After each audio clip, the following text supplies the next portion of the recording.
Water Day. Let's break down some of the current realities around water globally. We're joined by David Gatende. He is the CEO of leading water and energy solutions company, Davis and Shirtliff. You're very welcome to the studio. Thank you very much, Uche. And happy World Water Day. And same to you. Yeah. Now, this, of course, the theme of World Water Day this year is no one left behind.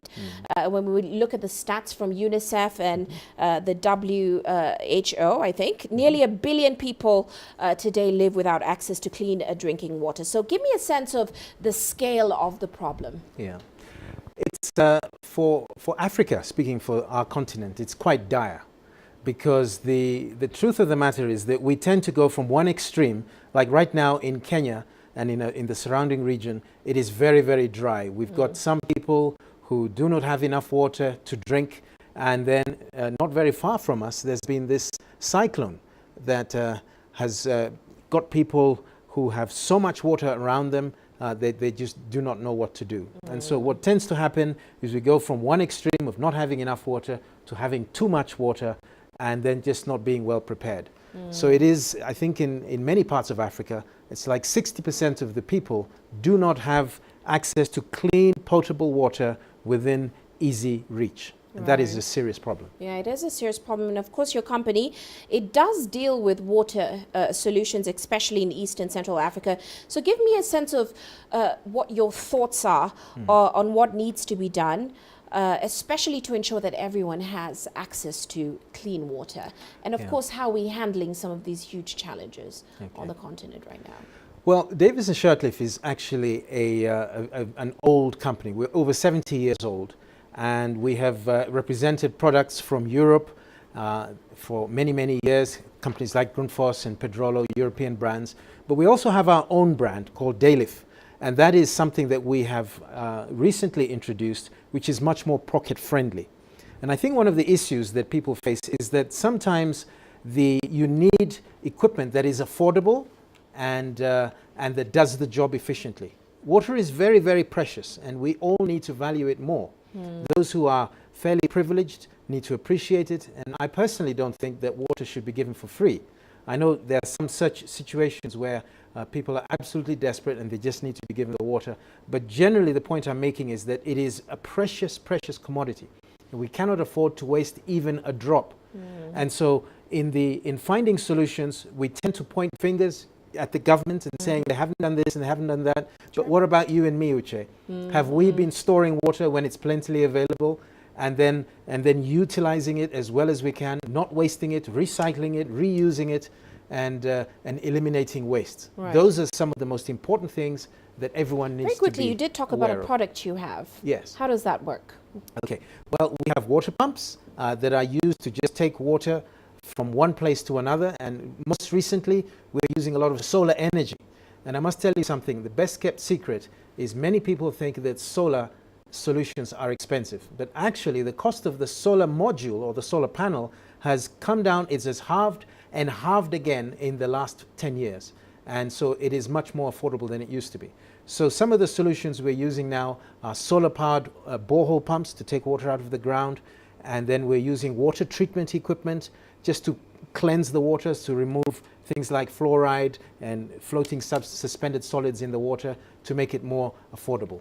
And so those kinds of solutions are things that should be considered. And of course that project is in the region right now. now. We've just recently done one with Meru in Kenya, and also in Uganda. In Meru it was with the county government, and in Uganda it was some of like the Danish Refugee Council in the Norwegian and the Ugandan government. Now we're running out of time, but I want to get your sense on what you think are the greatest challenges to especially achieving that SDG goal, which says avail water for all by 2030. Do you think that's realistic? What are the biggest challenges? Well, 2030 is not far away from now, but the biggest thing that it's marginalized people and poor people, people who have had to move away from their homes, who have been forced away by migration. And so that is a real problem that causes people to not have water available to them. But we've just got to work together with governments and with local, provincial, counties, and as individuals, do our bit to make sure that everyone has water, because it is life. Well, certainly would have loved to discuss further with you, but we've run out of time. But thank you so much for joining us. Thanks for having me in the Jay. studio, and of course for your insights. Thank you. Of course, that was Mr. David Gatende. He's the CEO of Davis and Shirtliff. Well, let's move on now. Still on World Water Day, Kenya too faces a crisis when it comes to water and sanitation. It is estimated that about 19 million Kenyans lack access to clean water, while a further 27 million people lack access to improved sanitation. Now, as the country grapples with drought, a leading company in water and energy solutions, partnering with missionaries and local communities, has now come up with a self-sustaining model, and it is being replicated across the East African nation. Here's Robert Nagila reporting. It's mid-morning in Isinya, a sub-county located about 60 kilometers from the capital, Nairobi. As temperatures close in on 30 degrees, a steady stream of animals makes its way to a solar-powered borehole, the only water point for miles. This water project has really helped us. Before it, Emmanuel Garoyo, a local elder, says, we suffered a lot and had to walk very far to get water. The borehole is an initiative between a group of missionaries and a local company, Davis and Shirtliff, to provide water for a children's home and the local community.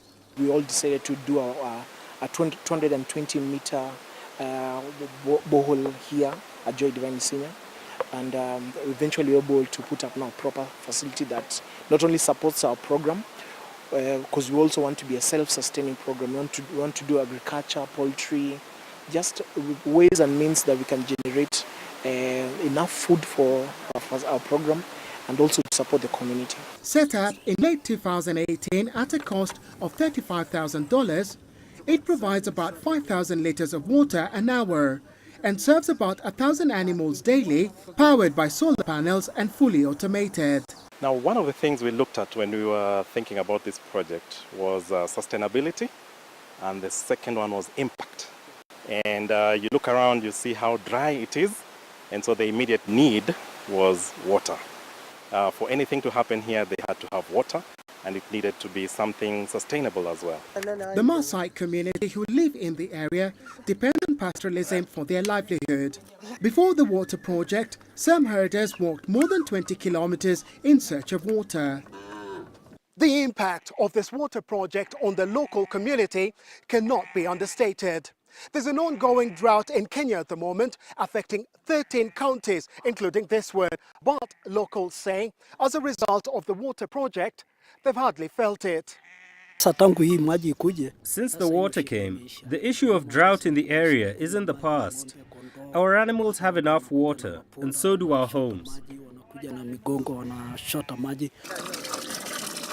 About 60,000 people depend on this water project. In 2018 alone, Davis and Shirtliff set up 65 water-related projects across Kenya, providing access to clean water for about 60,000 people. And as Kenya grapples with drought, more and more regions are looking to small sustainable water projects such as this to solve the water crisis. Robert Nagila, CGTN, Isinya, Kenya.